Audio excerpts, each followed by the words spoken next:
শহীদ ক্ষুদিরাম বসুর প্রয়াণ দিবসে তার প্রতি শ্রদ্ধা জ্ঞাপন করে বক্তব্য।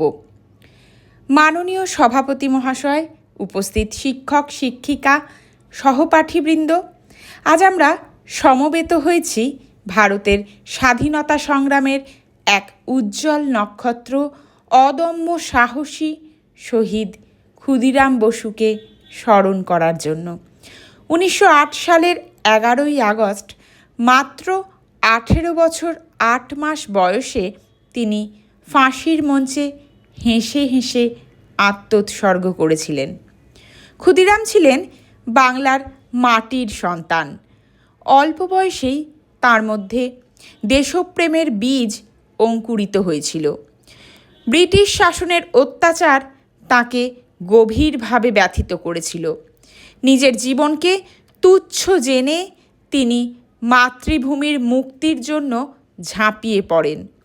মুজফ্ফরপুরের কিংসফোর্টকে হত্যার চেষ্টা ছিল তার বিপ্লবী জীবনের অন্যতম অধ্যায়। যদিও সেই প্রচেষ্টা ব্যর্থ হয় এবং তিনি ধরা পড়েন, কিন্তু তাতে তাঁর অদম্য মনোবলকে দমানো সম্ভব হয়নি। ফাঁসির দণ্ড শোনার পরও ক্ষুদিরাম ছিলেন অকুতোভয়। হাসি মুখে তিনি মৃত্যুকে আলিঙ্গন করেন, যা এক অমর দৃষ্টান্ত হয়ে আছে। তার আত্মত্যাগ শুধু বাংলার নয়, সমগ্র ভারতের স্বাধীনতা সংগ্রামীদের অনুপ্রেরণা জুগিয়েছে।